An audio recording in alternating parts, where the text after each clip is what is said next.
Hi guys. ఇప్పుడైతే మనకి 'ఈగలు' అనమాట. అండ్ ఈ మూవీ అయితే మనకి స్టార్ బై రవితేజ గారు అని చెప్పొచ్చు. అండ్ ఈ మూవీ చూసిన తర్వాత నాకైతే ఏమనిపిస్తుందంటే, అసలు ఈగలు వెళ్తుంది కానీ దానికి రెక్కలు లేకుండా వెళ్తుంది అన్నట్టు నాకు అనిపించింది. అసలు సినిమా అయితే అసలు వేస్ట్ భయ్య, పరమ రొడ్డ అని చెప్పొచ్చు. మొహమ్మ అని చెప్పేస్తున్నాను. ఎందుకంటే మన రవితేజ గారు ఇంతకు ముందు చూసుకుంటే 'టైగర్ నాగేశ్వరరావు' సినిమా చాలా బాగుంటుంది. ఆ సినిమాను ఫ్లాప్ చేసి ఈ ఈగల సినిమాని అయితే చాలామంది హిట్ చేయడం అయితే చూశాను.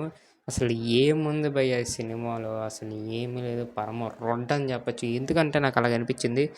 ఆ మూవీ అసలు మనకి ఫస్ట్ హాఫ్ గురించి మాట్లాడేసుకుంటే, ఫస్ట్ స్టార్టింగ్ ఒక 10 నిమిషాల వరకు ఏదో పెద్ద స్టోరీని మనకి చూపించబోతున్నారు డైరెక్టర్ గారు.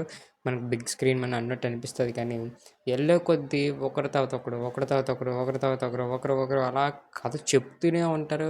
మన కథ ఇంట్రెస్టింగ్ ఉంటుందంటే అసలు ఏం గ్రిప్పింగ్గా ఉండదు. అసలు మనకి ఎప్పుడు అయిపోద్దిరా బాబు, అసలు ఈ సినిమా పోనీ ఇంటర్వ్యూలో ఎప్పుడు వస్తుంది, బయటకు ఎప్పుడు వెళ్ళిపోతామా అన్నట్టు అనిపిస్తుంది. ఫస్ట్ టైం నాకు అలాగ అనిపించింది ఈ సినిమా చూసిన తర్వాత. ఎందుకంటే మన రవితేజ గారి యాక్టింగ్ బాగుంది, తనకి ఇచ్చిన ఎలివేషన్ సీన్ బాగుంది. అది 1-2 ఎలివేషన్ సీన్లు అయితే మనం చూడొచ్చు. లైన్ 10 మంది ఎలివేషన్ సీన్ చెప్తే మనకి అది ఎక్కడ టచ్ అవుతుంది భయ్, అస్సలు ఏమీ టచ్ అవ్వలేదు. అసలు ఏదైనా అంటే రవితేజ గారిని ఒక షార్ట్ లుక్ పెట్టి, ఒక యాక్షన్ సీన్ పెట్టి తెలివైనోడండి సినిమాలో అలా చూపిస్తారు. బట్ ఓకే, అంతవరకు ఓకే. సినిమాలో మ్యాటర్ ఏం లేదు భయ్ అసలు.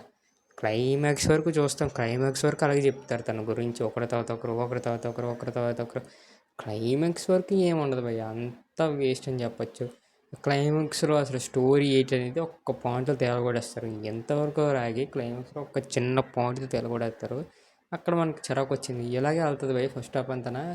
మధ్య మధ్యలో కామెడీ అయితే మిక్స్ చేశారు. ఈజ్ ఓకే, కామెడీ అయితే పర్లేదు, మూవీని కొంతవరకు కొంచెం నడిపింది. అండ్ ఇంటర్వెల్ అయిపోయిన తర్వాత మనకి సెకండ్ హాఫ్ అయితే లవ్ స్టోరీ ఫ్లాష్ బ్యాక్ అయితే మనకి చూపించడం అయితే జరుగుతుంది. Is good. లవ్ స్టోరీ అయితే పర్లేదు, బాగానే అనిపించింది. ఎందుకంటే విసుగు కొట్టిన ఫస్ట్ హాఫ్ అంతా లవ్ స్టోరీ వల్ల మనకు కొంచెం ఓకే, ఏదో ఫ్రెష్ మైండ్ ఫీలింగ్ వస్తుంది. తర్వాత ఒక 30 నిమిషాలు ఫైట్ ఉంటుంది. ఆ ఫైట్ అయితే నాకు తలనొప్పులు వస్తాయి. అసలు చాలా చిరాకు వచ్చింది. ఎందుకంటే ఆ ఫైట్ చాలామంది థియేటర్కి వెళ్ళకముందు చాలా బాగుంటుంది, సెకండ్ హాఫ్ ఫైట్ ఒక అరగంట ఉంటుంది అనేసి ఫైట్ సెటప్ అనేది బాగానే చేసుకున్నారు. బట్ ఎగ్జిక్యూషన్ అనేది చాలా వరస్ట్గా ఉంది భయ్య చెప్పాలంటే. ఆ గన్లు, బుల్లెట్లు, బాంబులు ఇవే అసలు స్టోరీ లేని కంటెంట్కి ఇవి ఎందుకు అనేసి నేను అడుగుతున్నాను. అంటే లైక్ ఆ ఫీలింగ్ వచ్చింది నాకైతే. Second half is pure dull అనిపించింది, ఫస్ట్ హాఫ్ కూడా ప్యూర్ డల్ అనిపించింది. అసలు బీజిఎం అయితే అది ఏటో తెలియదు, ఒకసారి ఒక బీజిఎం ఇంకోసారి ఇంకో బీజిఎం వచ్చినట్టు అనిపించింది. అసలు బీజిఎం కూడా అస్సలు బాగోలేదు. అసలు సినిమాలో ప్లస్ పాయింట్ ఏదైతే మన రవితేజ గారి యాక్టింగు అండ్ మనకు వచ్చి అనుపమ పరమేశ్వర యాక్టింగు, అంతే వీళ్ళిద్దరిదే.